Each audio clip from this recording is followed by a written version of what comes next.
Buenos días para todos. Muchas gracias por asistir a esta charla. El objetivo es contar una introducción a la inteligencia artificial y cómo nosotros la utilizamos para crear algoritmos sobre imágenes satelitales y sobre información de observación de la Tierra. Todo ello para entender el impacto en las comunidades indígenas y cómo ellos mismos nos pueden ayudar a construir esa inteligencia artificial.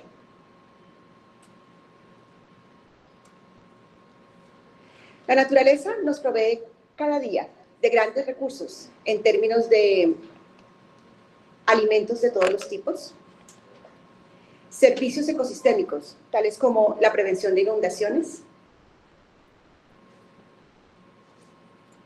la prevención de la sequía gracias a los bosques, la polinización gracias a las abejas y la polinización que aporta a la agricultura, los bosques que proveen oxígeno y CO2, como vimos en las conferencias anteriores.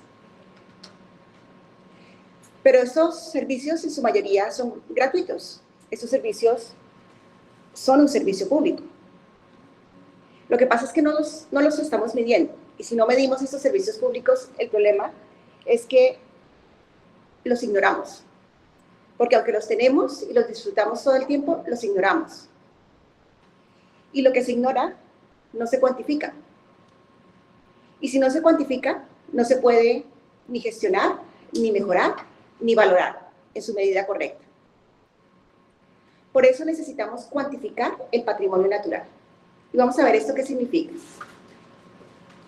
Dentro del patrimonio natural de Colombia tenemos, por ejemplo, los manglares, la flora, la fauna, los servicios ecosistémicos que nos dan los bosques y la naturaleza en general, y la cultura y las tradiciones que vienen de nuestros pueblos indígenas y comunidades.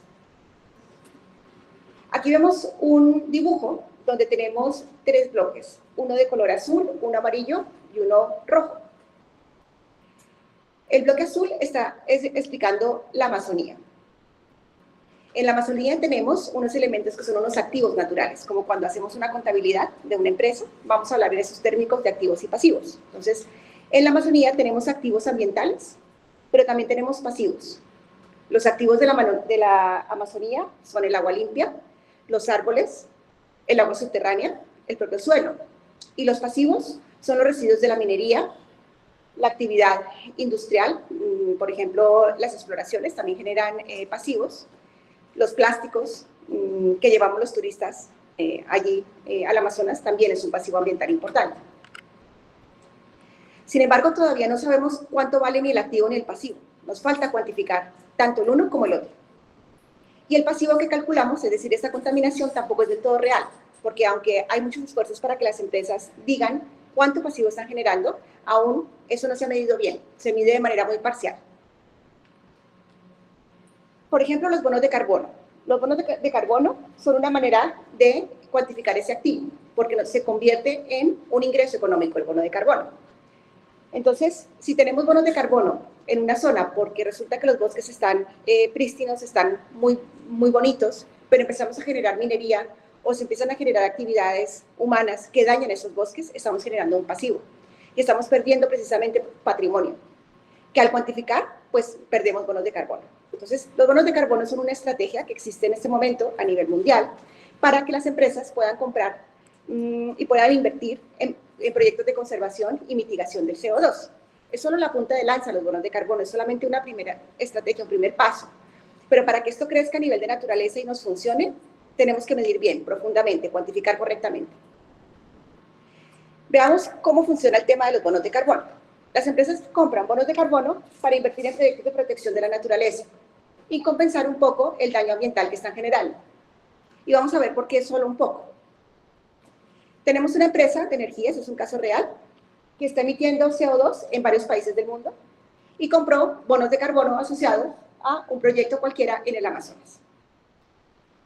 Esta empresa de energía real en el año 2021 generó 48,3 millones de toneladas de CO2 y 22,8 millones de toneladas de metano. Fíjense el pasivo que ha generado, en realidad solamente la empresa. Su facturación es de 122.268 millones de dólares. Y lo que debería poder invertir en naturaleza, según la ley, porque la ley a las empresas que contaminan les pone un límite. Según eso, tendría que invertir más o menos su beneficio, o sea, un porcentaje de su beneficio. Es decir, 182.000 millones de dólares. Si nosotros nos ponemos a pensar cuántas industrias o cuántas empresas están contaminando en este momento para generar proyectos de bonos de carbono, pues tenemos un mercado enorme y una oportunidad enorme para salvaguardar nuestros bosques, para crear proyectos de protección de los bosques en cualquier lugar del mundo, porque la contaminación es tremenda, porque la cantidad de contaminación que se está generando por diferentes actividades es muy alta, ¿sí? Desde nosotros mismos, cuando tenemos un carro, generamos contaminación atmosférica, hasta las grandes empresas que generan combustibles también generan mucha contaminación. Es decir, es un problema en el que todos estamos envueltos, desde muy pequeños hasta muy grandes. Si calculamos, esto es un cálculo real que hizo una empresa que se llama His Impact, calculamos cuánto beneficio tuvo la empresa petrolera, por ejemplo, la industria petrolera, en el año 2022, fue de 4 trillones. ¿Y cuál fue el impacto en la naturaleza? Fue de 4,4 trillones. ¿Sí? Es decir, un 10% más de lo que sacó como beneficio, lo impactó en la naturaleza. Esto es gravísimo. ¿Sí? Es gravísimo. Y ese es el punto donde nosotros hemos de enfocarnos, porque tenemos que medir. No significa que las empresas petroleras no quieran ayudar al problema. Claro que quieren. ¿Sí? Obviamente, porque saben que es su responsabilidad y quieren hacer inversiones. Pero tenemos que medir correctamente esas inversiones en el patrimonio natural. Tenemos que tomar decisiones bien cuantificadas. Por tanto, es necesario cuantificar este valor oculto que tiene la naturaleza, porque si cuantificamos bien el patrimonio natural, pues podemos crear realmente justicia social. Y ese es el objetivo, que creemos justicia social. ¿Cómo lo hacemos? En este momento, alrededor del planeta, hay más de 600 satélites observando la Tierra. 600. ¿Qué significa? Que hay muchísimos ojos viendo todo el planeta por todas partes, en todo momento. De los grandes satélites que tenemos y que tenemos acceso son aproximadamente unos 300. Entonces nosotros, nuestro equipo técnico, utiliza información de los satélites que tiene disponibles y a partir de ahí saca imágenes satelitales. También utilizamos diferentes tipos de sensores que están en los satélites. Entonces, un sensor puede ser un sensor activo, que es cuando el propio satélite lanza un rayo muy definido a la Tierra, el rayo se devuelve y esa información se guarda en una base de datos. Eso se llama un sensor activo. Nosotros utilizamos esa información de los sensores activos para construir inteligencia artificial. El otro tipo de satélites de observación de la Tierra son los sensores pasivos. Los sensores pasivos captan la reflexión de la luz del sol en la naturaleza y nosotros convertimos esa información con algoritmos en información sobre la naturaleza y sobre la Tierra. Como comentaba el doctor Higuera en su conferencia, lo que hacemos nosotros en realidad es trabajar el espectro electromagnético. Y como ustedes vieron, ellos son expertos en espectro electromagnético, los astrofísicos, y por eso nuestro equipo está conformado por astrofísicos, porque saben manejar el espectro para poder analizar esas imágenes satelitales tan enormes, llenas de datos, de información del planeta. A partir de esta información, el espectro electromagnético, nosotros sacamos información de la Tierra utilizando este espectro en diferentes rangos, porque es como si tuviéramos los cromatógrafos, pero en grande. ¿Sí? En un cromatógrafo uno tiene la información en pequeño en una máquina, pues nosotros construimos esa máquina con algoritmos. O sea, utilizamos la naturaleza, la atmósfera y la información de la naturaleza, y nosotros somos las máquinas, por decirlo de alguna manera, que con nuestra experiencia construimos los algoritmos para encontrar esta información. Es tener un mega laboratorio alrededor del planeta, ¿sí? Por inteligencia artificial. Eso es lo que nosotros hacemos. ¿Por qué es tan importante estudiar el espectro? Porque si, por ejemplo, trabajamos un determinado algoritmo, por ejemplo, el algoritmo de metano en la atmósfera, pues ese algoritmo traza o tiene información en el infrarrojo de onda corta. Entonces, trabajamos en esa zona del espectro, trabajamos con publicaciones científicas de científicos reputados del mundo y luego vamos construyendo los algoritmos. Ahora veremos algunos ejemplos más detallados de cómo lo hacemos. Uno de los elementos importantes que trabajamos se llama la huella espectral. Así como cada uno de nosotros tiene una huella digital, los elementos de la naturaleza también tienen una huella que nosotros captamos a través del espectro. Y eso nos sirve para identificar cosas, como por ejemplo los plásticos en el agua o algunos elementos de contaminación de la naturaleza. Y para ello utilizamos los algoritmos. Los algoritmos ¿Qué significa un algoritmo? Un algoritmo es un conjunto de pasos que nos permite llegar de un punto A a un punto B, y ese mismo algoritmo puede ser transmitido o explicado a otras personas cuando lo escribimos adecuadamente. Por eso las publicaciones científicas son muy importantes, porque hay científicos que trabajan algoritmos que cuando los publican científicamente, otras personas lo podemos analizar, observar y aplicar. Esos algoritmos se basan en utilizar el espectro para poder construir, pero no solamente esos, tenemos variedad de algoritmos. Por ejemplo, si vemos un algoritmo para ordenar los libros en una biblioteca según el color de la cubierta. Entonces, ordenamos los libros y decimos, vamos a poner los libros en la estantería número 1. Eso se llama un diagrama de flujo, ¿de acuerdo? Con las comunidades indígenas estuvimos trabajando ese tipo de conceptos también. Todo esto que les estoy contando los trabajamos profundizándolos.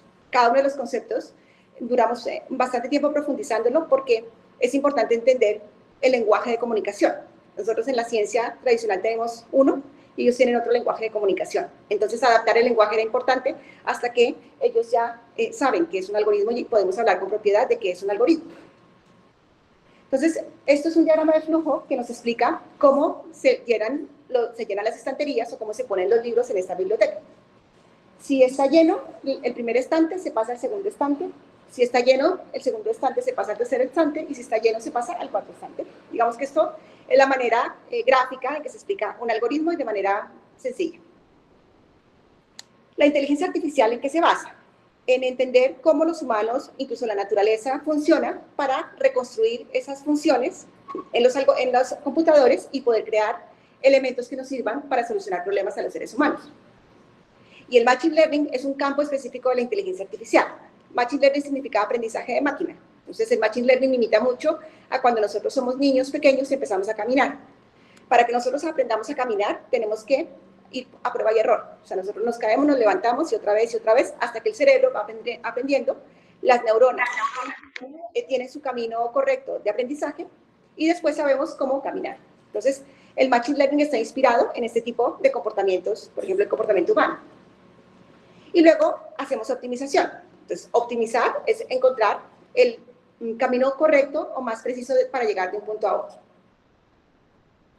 En la naturaleza hay muchas comunidades de animales que nos inspiran para crear algoritmos de optimización. Por ejemplo, las hormigas. Cuando se mueven las hormigas de un punto a otro, ellas mediante feromonas dejan información en el suelo y así otras hormigas la pueden seguir. Ustedes se dan cuenta cuando tengan una línea de hormigas y les borran un poco el camino, pues ellas se pierden un rato, hasta que no encuentran otra vez las feromonas. Este algoritmo, de la manera en que se mueven las hormigas, se utiliza en inteligencia artificial para conseguir optimización. Lo mismo el algoritmo de las abejas. Entonces, las abejas se mueven según el sitio donde han encontrado, digamos, el polen, y según la zona donde tienen cerca las flores. Si están cerca las flores, ellas bailan en círculo. Si están lejos, ellas bailan en 8. Y ese es un comportamiento muy normal de las abejas que las personas que se dedican a estudiarlas lo conocen. Y a partir de esos comportamientos también se han generado algoritmos de optimización basados en los algoritmos de las abejas. Y lo mismo pasa con las aves. Las aves definen un líder cuando están volando. Entonces, ese líder va haciendo cambios de posición. Estudiando esos cambios de posición, se buscan estrategias para que los algoritmos de inteligencia artificial cambien también sus estructuras para optimizar. Y lo mismo en el comportamiento de un pájaro que se llama el cuco. Entonces, el cuco tiene una estrategia de poner huevos en diferentes nidos de otros pájaros para maximizar su probabilidad de que tenga descendencia, etc. Entonces, aquí, por ejemplo, tenemos un algoritmo basado en el comportamiento del lobo. El lobo funciona en manadas y estas manadas van cambiando también el liderazgo, dependiendo de ciertas condiciones. Esas condiciones se aprenden y se aplican en los algoritmos de inteligencia artificial. Y luego hay algoritmos basados en la genética, que eso es bastante complejo. Es bastante complejo, pero lo interesante es que la gente que sabe de genética y la profundiza, los puede crear. Porque entienden muy bien la genética. Entonces, a partir de ahí, porque la genética es algo muy de la naturaleza y es algo básico. Entonces, desde la genética también se pueden construir algoritmos muy interesantes.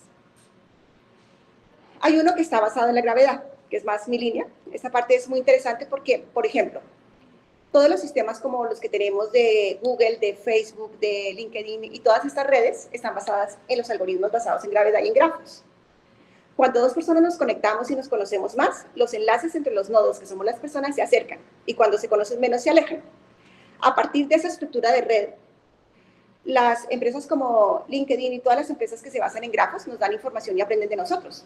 Y nosotros estamos haciendo que aprendan de nosotros porque es que tenemos la información ahí abierta, disponible. Ellos van navegando por nuestro grafo y saben incluso cuál es nuestra generación hace no sé cuántos años. ¿Por qué? Porque las redes son estructuras matemáticas muy potentes que permiten crear soluciones de inteligencia artificial igualmente potentes. Ese tipo de elementos también los estudiamos con las comunidades, que es cómo convertir un grafo en una matriz. No es más que poner los nodos en las filas y en las columnas, y cuando los nodos tienen unión, se pone un 1 o se pone un 0. Entonces, a partir de esos elementos, es muy interesante cómo podemos enseñar de manera sencilla cómo construir la inteligencia artificial. Y eso es muy interesante porque la inteligencia artificial puede ser intuitiva. Lo que pasa es que la matemática le da un poco de reglamentación, de reglas, pero se puede intuir. Por ejemplo, si pensamos todos nosotros en este momento cómo creamos un grafo, todos nosotros ya nos conocemos porque nos hemos visto en este auditorio. Algunos se conocen más o menos y podemos dibujarlo encima de un papel. Y es interesante porque sobre ese papel podemos construir algoritmos y se puede explicar cómo, basándonos en los animales, en las abejas, en las hormigas. Incluso para los niños es muy interesante cómo explicar la inteligencia artificial. Optimizar significa hacer algo lo más eficientemente posible. Esto implica mejorar un proceso, sistema o tarea para que se realice con el menor uso de recursos, tiempo o esfuerzo, obteniendo los mejores resultados. En pocas palabras, es encontrar la mejor manera de hacer algo para lograr el máximo beneficio o rendimiento. Y vamos a ver cuáles son esos ejemplos de optimización que hemos trabajado con las comunidades. Optimización es la recolección del agua. Entonces, antes, en las comunidades caminan largas distancias varias veces al día para recolectar agua de ríos o fuentes naturales. Ese antes es todavía ahora, digamos, ¿no? El después es cuando terminemos de trabajar con ellos para dar esa solución con inteligencia artificial. ¿Cómo queremos optimizar? Pues hay muchas ideas y con ellos hemos de trabajar, pero lo importante es poder trabajar en solucionarlo, como por ejemplo, instalando sistemas de captación de agua que permitan que el agua se mueva de una manera más fluida, ¿sí? Que sea, digamos, amigable con el medio ambiente, que no invada sus zonas y su manera también de vivir. Otro ejemplo es la optimización en la agricultura. Ellos siembran diversos cultivos en diferentes áreas, pero lo hacen bastante por intuición y por conocimiento ancestral. Pero resulta que nosotros podemos ayudarles a definir qué cultivar y en qué momento, según condiciones meteorológicas y según la calidad del suelo. Entonces, ellos nos pueden contar, mira, yo tengo el problema de que siembro mucha yuca brava, por decir algo, ¿no? O utilizo muchos cultivos de un elemento particular, pero no me sirve mucho porque hay demasiado o porque hay muy poco de otra cosa. Entonces, nosotros con la inteligencia artificial y con la información meteorológica y los sistemas y con ellos, les podemos orientar para que utilicen mejor el suelo, para que rindan mejor los cultivos y para que la inteligencia artificial sea muy útil a la hora de hacer la agricultura. Lo mismo con la caza, ¿sí? Ellos utilizan métodos ancestrales también para la pesca. Entonces, la idea es que se utilicen técnicas de pesca sostenible, ¿sí? Y que ellos vayan aprendiendo los errores que a veces nosotros cometemos con la pesca. Por ejemplo, nosotros muchas veces tenemos zonas donde lo dicen así a veces, sembrar los peces, ¿no? O donde hay acuicultura. Entonces, en esas zonas a veces, por ejemplo, se utilizan antibióticos, los peces se enferman más, nosotros nos comemos los antibióticos, nosotros nos enfermamos, las zonas se enferman. Esas experiencias nuestras también hemos de transmitirlas, porque son muy negativas para nosotros. Ellos todavía no utilizan, digamos, esa sofisticación que puede ser tan perjudicial, y es importante ir compartiendo este conocimiento, ¿sí? Para que nosotros les contemos qué nos ha ido mal y qué nos ha ido bien, y ellos también sepan qué les ha ido mal y qué les ha ido bien y que nosotros lo podamos implementar. Ellos, por ejemplo, hacen pesca ancestral con el cacuro y con el barbasco. Estas son imágenes hechas por inteligencia artificial. Los elementos son un poco diferentes, pero bueno, quiero contarles que esto lo hicimos todo con inteligencia artificial. Y también la optimización en las viviendas. Entonces, las viviendas en este momento pues están utilizando materiales de construcción pesados, se pueden aligerar los materiales de construcción. También es interesante, por ejemplo, incluir la parte de arquitectura en las construcciones de las comunidades. Y este tema es muy, muy relevante. Mañana lo veremos en una conferencia del doctor Orozco y también lo veremos en una conferencia de uno de los líderes, y es el problema del material particulado por el uso de las cocinas de leña. Entonces, se puede optimizar de varias maneras, pero es importante hablar con ellos porque a veces nosotros podemos pensar que la optimización es cambiarles la estufa por una estufa que no les puede servir o que es muy costosa o que no les encaja con su manera de vivir. Entonces, ese es uno de los problemas que estamos trabajando para ver cómo se le puede hacer el cambio o pequeños cambios para mejorar la calidad de vida de las personas que están cocinando, que por lo general son las mujeres que están cerca de este material particular. ¿Cómo funciona nuestra plataforma? Nuestra plataforma de observación de la Tierra tiene modelos matemáticos provenientes de varios campos de la ciencia, como por ejemplo, modelos de inteligencia artificial basados en la astrofísica, en la química teórica computacional, basado en la dinámica de fluidos computacional, porque pensemos, por ejemplo, que queremos hallar un contaminante muy potente en este momento, que es el metano para la atmósfera. Cuando nosotros encontramos el metano, es importante ver cómo se mueve y para dónde va. Esto es dinámica de fluidos computacional, ¿sí? Tenemos que simularlo. Entonces, los, digamos, expertise de varias personas que trabajan en esta línea son muy importantes, porque necesitamos también los químicos, que necesitamos que nos digan hasta dónde podemos llegar en profundidad para medir este metano. Ahora lo veremos en algunos ejemplos. Y a partir de ahí, con esta información, pues tenemos los satélites, con los satélites construimos algoritmos y empezamos a crear esas soluciones. Tenemos soluciones para identificar la calidad del aire, del agua, del suelo, del agua subterránea, del carbono forestal y del carbono azul. Bien. Todas estas soluciones generan riqueza a nivel intelectual y riqueza a nivel de entender la naturaleza, riqueza en muchos aspectos, que es lo que nosotros queremos, que las personas tengan cada vez más capacidades y desarrollen sus propias capacidades, que un físico, un biólogo trabajen juntos para resolver problemas de verdad que tenemos en este momento en la Tierra. Para eso construimos la tecnología. Aquí tenemos un estudio de calidad de agua en la bahía de Cartagena. Entonces, lo que ustedes ven es en rojo, muy rojo, lo que más está contaminado, y en colores, desde el amarillo hasta el azul, lo menos contaminado. Para poder hacer estos algoritmos, hemos de trabajar conjuntamente con otros datos, no solamente los satelitales. Necesitamos datos in situ de la calidad del agua. Entonces, en este caso, calibramos el algoritmo con 3 tipos de datos. La calidad de agua in situ, a veces usamos vuelos de drones si lo necesitamos, al mismo tiempo en que se toma la calidad de agua y al mismo tiempo en que se toma una imagen satelital, todo al mismo tiempo. De tal forma que los algoritmos quedan calibrados en zonas pequeñas y luego lo podemos expandir. Por eso podemos analizar toda la Tierra, porque tenemos esas capacidades de crear estos algoritmos y de calibrarlos adecuadamente con los datos adecuados. Podemos detectar, por ejemplo, algas, sargazo, ¿sí? Esto es muy interesante en el Caribe porque hay problemas con todas estas, ¿cómo se llaman? Las desalinizadoras. Entonces, las desalinizadoras tienen el problema de el alga que viene y penetra. Podemos generar sistemas predictivos para ayudar a que las empresas envíen los buzos en el momento que toca.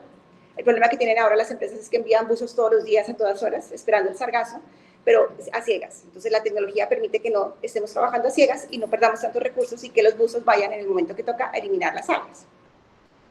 Todos estos proyectos han sido cofinanciados con la Unión Europea y con el gobierno español, que financia tecnología. Y nosotros los vamos aplicando en ciudades, en zonas, perdón, en países y lugares como Sudamérica, Colombia, especialmente, porque la mayoría de nosotros somos colombianos y nos interesa que esa tecnología funcione. Y las financiaciones las solicitamos para poder hacer proyectos en conjunto. Aquí tenemos detección de hidrocarburos. Ese fue el derrame de Repsol del año 2021, es el caso real, frente a las costas de Perú. Arriba se ve una imagen satelital con un algoritmo que pasa, se ve simplemente contaminación del agua, pero por otros elementos, y abajo se ve la mancha de petróleo con la imagen real, y a la derecha se ve la imagen del algoritmo que está detectando esa capa de petróleo que tiene el agua en ese momento.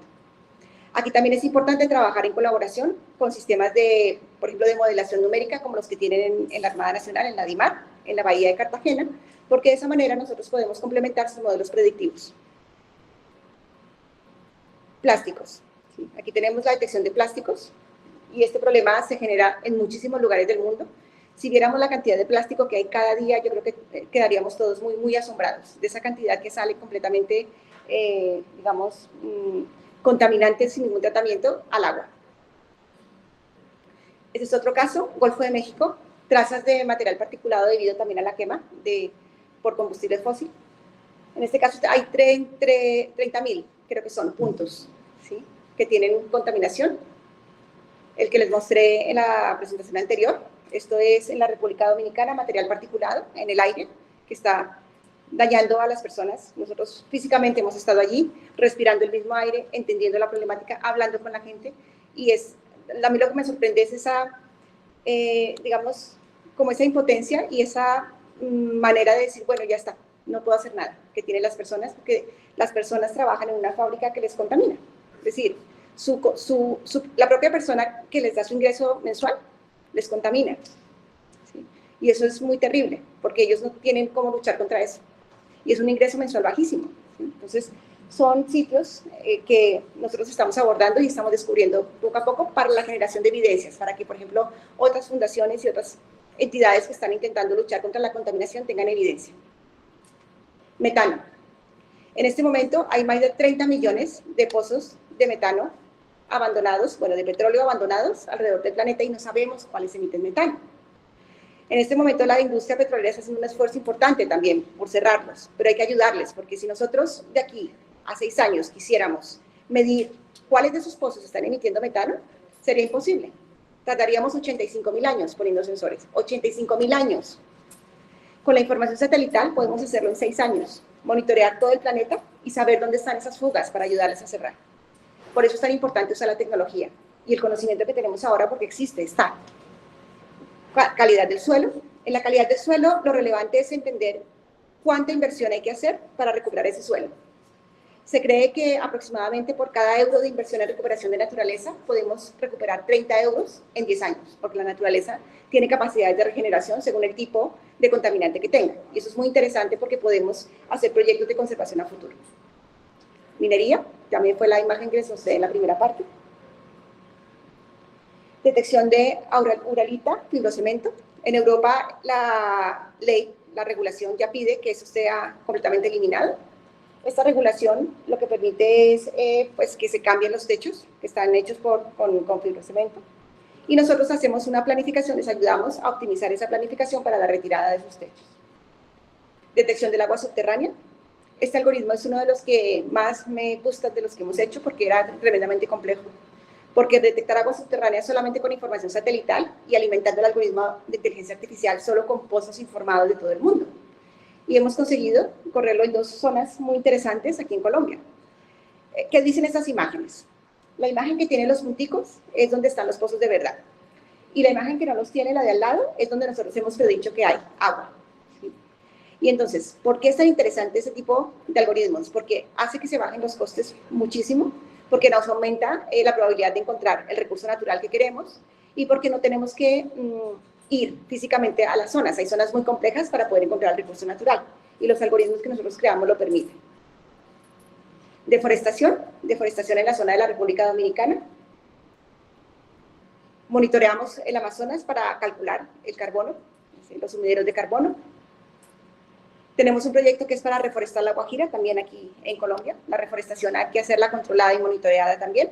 Esos proyectos son proyectos de grandes inversiones. Es importante también que los grandes financiadores de la naturaleza y que quieren que se regenere la naturaleza inviertan en estos proyectos porque son proyectos a largo plazo, a 100 años aproximadamente. Detección del carbono azul, como comentaba esta mañana el profesor Armando. El carbono azul es un sumidero de carbono muy interesante que tenemos que cuidar y aquí en Colombia tenemos mucho manglar y mucho carbono azul. Identificación de zonas de sacrificio. Esta en particular es una zona que está en Chile. Hay 11 fábricas emitiendo lo que ustedes se imaginen. Benceno, CO2, compuestos orgánicos volátiles. Y hay gran cantidad de niños y personas enfermas alrededor. Hay muchas ONGs trabajando para que esto cambie, ¿sí? Pero es un problema bastante complejo. Entonces, estas zonas de sacrificio son uno de los focos que nosotros tenemos para trabajar y generar esta evidencia. ¿Y por qué esto impacta tanto en los pueblos indígenas y en las comunidades? Primero porque ellos son quienes nos ayudan a nosotros a poder entender cómo aplicar toda esa tecnología. Como han podido observar, tenemos muchos desarrollos y nos faltan muchos más. Tenemos equipos de personas que conocen sobre la naturaleza, pero nos faltan muchas más personas. Pero ellos, los líderes y las comunidades, son quienes nos guían para saber cómo los vamos a aplicar. Sin ellos no podemos hacerlo bien. Sin ellos podemos ser invasivos, podemos ser intrusivos, podemos hacerles daño sin querer. Entonces es importante, muy importante trabajar con ellos. Y hay que trabajar con los niños. Uno de los proyectos que tenemos en la Fundación es la formación en tecnología para todos los niños, en cualquier lugar del mundo. Porque a partir de los niños esto crece muy rápido. Los niños son, primero que son sabedores de muchas cosas de manera natural. Y segundo, que van a adquirir la tecnología muchísimo más rápido a veces que nosotros mismos. Entonces, trabajar con estos niños para nosotros es esencial. Y ya estamos preparando varios programas en Colombia, obviamente, pero también en todos los lugares del mundo donde tengamos acceso. Las dificultades son el idioma, son también el acceso a los líderes, porque llegar a ellos casi siempre es complicado, y poder establecer esas conexiones, esa virtualidad, digamos, que tengan la manera, que tengan la conexión a Internet para que les podamos dar esta información y para que podamos compartir con ellos esas experiencias. Nuestro proyecto incluye la calidad de agua del mundo, es decir, piensen que el proyecto es global, queremos saber cuál es la calidad de agua de todo el mundo, la calidad del aire y la calidad de todos los elementos naturales. Y muchas gracias y quedo atenta a preguntas.